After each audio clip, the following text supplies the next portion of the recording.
Bonjour à tous et bienvenue dans cette nouvelle vidéo de révélation des archives secrètes de la CIA sur la présidence de Charles de Gaulle. C'est la dernière vidéo de cette série, puisque nous avons déjà vu quand Charles de Gaulle était président sous Dwight Eisenhower aux États-Unis, puis ensuite sous Kennedy, puis ensuite les problèmes intérieurs français, puis ensuite sous Johnson, et enfin sous Richard Nixon la fois précédente, où on a vu un changement radical de ton avec un homme à la Maison Blanche qui respecte, admire de Gaulle et est prêt à l'écouter. Et aujourd'hui, De Gaulle démissionne, et donc le titre du chapitre de Vincent Nouzil, il y a un ouf parce que les services américains sont quand même extrêmement soulagés de ce départ. On est en 1969, et avant de rentrer dans le cœur de ce que Nouzil nous en a dit, je voudrais vous rappeler cette confidence que De Gaulle a fait à Alain Perfit en 1966, que Perfit a rapporté dans son magnifique livre C'était De Gaulle. Ce septennat qui commence, je ne le finirai pas. Il a bien fallu que je me présente pour assurer le coup, mais je n'irai pas jusqu'au bout. Seulement, avant de partir, je veux que le premier essai thermonucléaire ait lieu, vous m'entendez? C'est capital. Si on n'y arrive pas tant que je suis là, on n'y arrivera jamais. Mes successeurs, qu'ils soient d'un bord ou de l'autre, n'oseront pas braver les criailleries des anglo-saxons, des communistes, des vieilles filles et des curés.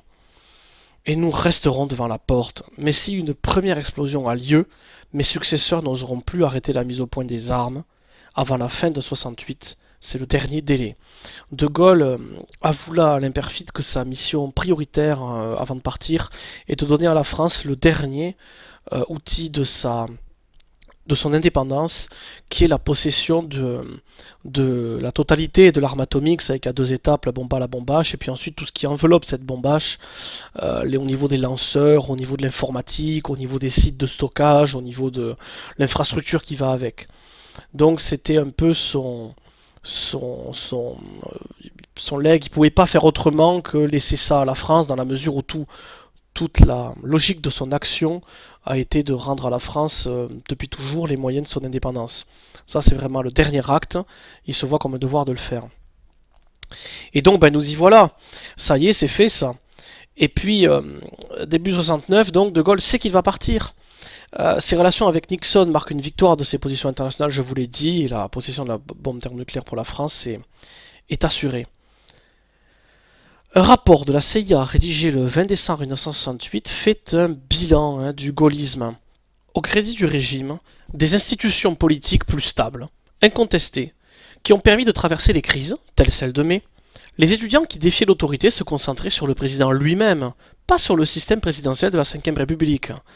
C'est une remarque que les Américains font en s'amusant sur le fait que la remise en cause, c'est surtout à la personne et pas au régime qu'elle est faite, ce qui pour eux est le symptôme que ce régime est accepté, donc il convient, donc il perdurera et donc il est stable.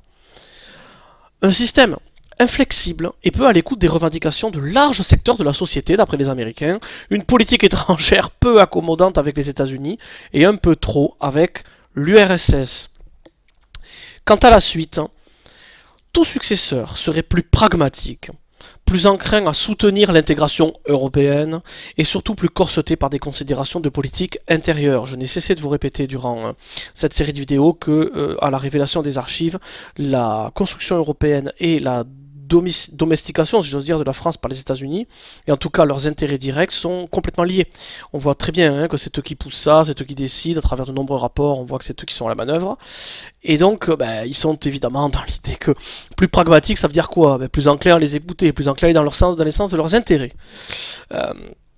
Et donc, leur intérêt, c'est également l'intégration européenne. Et plus corseté par des considérations de politique intérieure, dit autrement, ce sera quelqu'un qui fera carrière. Ce sera quelqu'un qui sera bloqué par les uns et les autres, par les compromissions, etc. Certains éléments gaullistes de la politique étrangère devraient survivre au général, comme la force de frappe. Je vous l'ai dit, les Américains sont lucides là-dessus. De Gaulle démissionne le 27 avril 1969. À Washington, les diplomates se frottent les mains. Le secrétaire d'État, William Rogers, envoie le 27 avril au soir des instructions de no comment à toutes les ambassades au sujet de la démission de Gaulle. Elle ne doit pas, je répète, ne doit pas être l'occasion d'exprimer une satisfaction ou un soulagement. Nous n'oublierons pas les immenses services que De Gaulle a rendus à la France et à l'ensemble du monde libre. L'épitaphe est brève, l'hommage minimal, la consigne révélatrice, ce sont bien la satisfaction et le soulagement qu'il faut cacher. Vincent Nouzil nous rapporte un mémo de Martin Hillerbrand, secrétaire d'État assistant aux affaires européennes. Alors déjà, le simple fait que ça existe, ça c'est une réflexion. Ils ont là-bas, eux, des secrétaires d'État assistants aux affaires européennes, comme si nous avions des ministres délégués, vous voyez, aux affaires américaines, aux affaires des États-Unis d'Amérique. Bref, qu'il nous commente avant d'en délivrer quelques extraits par lesquels je voudrais conclure. Je trouve que ce mémo est extrêmement révélateur et je vais vous le livrer tout de suite. Donc d'abord le résumé de Nouzil. Même s'il prédit le début d'une éventuelle période de conflits et de gouvernements instables, le diplomate espère néanmoins des relations plus faciles avec les États-Unis sur tous les sujets internationaux. L'OTAN, les relations Est-Ouest, le marché commun, le Moyen-Orient, les affaires monétaires, etc. Donc là c'est un petit résumé de ce que ce mémo long nous dit par ailleurs. Et puis, la perspective de long terme est un changement graduel de la politique étrangère française, tant dans les concepts que dans l'approche. Ça, c'est le mémo en lui-même. Vous allez voir comment ce mémo se poursuit, ce changement graduel de la politique étrangère française. Qu'est-ce que ça signifie tout ça? La notion d'indépendance totale, comme une vertu ou une fin en soi, sera progressivement dégonflée de son emphase. Ce qui prouve bien au passage que c'est leur souhait profond que la France ne soit plus du tout indépendante. Alors qu'eux-mêmes sont indépendants, ils souhaitent vraiment le rester. Et c'est complètement évident que de leur point de vue, il faut absolument être indépendant pour compter dans le monde. Donc ils veulent pas que la France compte dans le monde. Et ils nous analysent l'idée que ça, ça va progressivement dégonfler de son emphase. Nous devrions nous attendre à une approche plus pragmatique, plus coopérative, qui prendra en compte les réalités de la France et de la situation internationale. Vous savez, prendre en compte les réalités, souvent dans la vie, c'est se soumettre en réalité. Vous voyez, on dit d'un enfant quand il est capricieux qu'il faut qu'il prenne en compte le réel. Vous voyez, il faut qu'il arrête de vouloir imposer son idée au réel, mais qu'il faut qu'il écoute le réel et qu'il s'y soumette. Comme vous le savez, le général de Gaulle était très doué pour réactiver la fierté française, la confiance en soi, l'esprit d'indépendance. Et donc voilà ce qui va disparaître petit à petit. Regardez aujourd'hui, nous sommes de Gaulle démission 69, ça nous fait plus de 50 ans. Et en plus de 50 ans, on voit bien à quel point la fierté française est assombrée. On voit bien à quel point la confiance en soi, c'est limite synonyme de détestation des autres aujourd'hui, ce qui est absurde et dangereux. On voit bien que l'esprit d'indépendance aujourd'hui, ça fait rire. Les gens sont préoccupés par bien d'autres choses.